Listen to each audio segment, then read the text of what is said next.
Welcome and thanks for joining this session on effective cross-cultural communication. In the next minutes, we'll explore why bridging cultural differences matters, how to avoid misunderstandings, and practical ways to build stronger global relationships, so you walk away with clear ideas you can apply immediately in diverse workplaces and everyday interactions. This presentation is organized into 4 parts to guide our learning.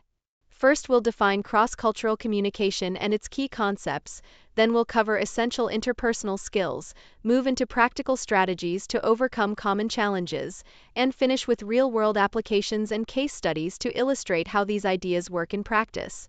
To begin, let's focus on understanding what cross-cultural communication really means. This section sets the foundation by explaining core concepts, common barriers, and why cultural awareness matters, so you can better recognize how different background, context, and expectations shape every interaction you have across cultures.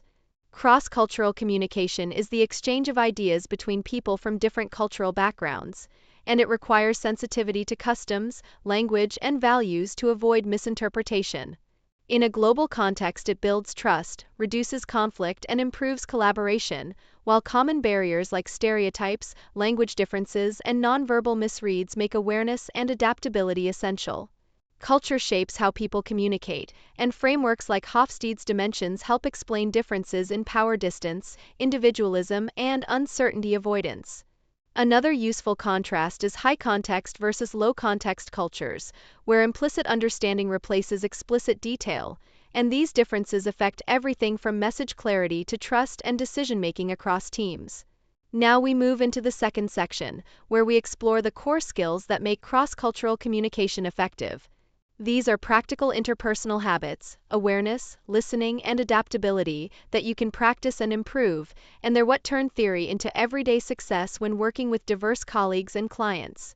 Developing cultural awareness starts with reflecting on your own assumptions and recognizing personal biases that might influence interactions. Pair that with curiosity about others' values and perspectives, and practice open-mindedness by listening first, asking questions, and suspending quick judgments to create respectful, productive cross-cultural exchanges. Improving communication techniques makes a big difference in clarity and trust. Active listening helps you catch meaning beyond words, attention to nonverbal cues prevents misreads, and adapting tone, pace, and vocabulary to cultural preferences ensures your message lands as intended and avoids accidental offense or confusion. Next, we'll look at strategies for overcoming cross-cultural challenges, focusing on practical steps you can take to reduce friction and build stronger relationships when differences arise. These approaches combine language tools, process adjustments, and empathy-based conflict handling to keep collaboration moving forward across cultural lines. When language gets in the way, simplicity is your ally. Use clear, plain language, avoid idioms, and choose concise phrasing. Supplement with reliable translation or interpretation tools when needed, and always confirm understanding by paraphrasing key points and inviting feedback to ensure messages are received as intended across language barriers. Building trust and rapport across cultures depends on showing respect for local norms and creating inclusive communication practices. Validate different viewpoints, encourage participation, and handle conflicts with empathy and sensitivity, aiming for mutually respectful solutions that prioritize relationships as much as outcomes in diverse teams and partnerships. Now we'll apply these ideas in real-world settings and walk through case studies to see how theory translates into practice. This final section focuses on business applications, negotiations, team management, and marketing, so you can spot opportunities to apply cultural intelligence in concrete ways and learn from others' experiences.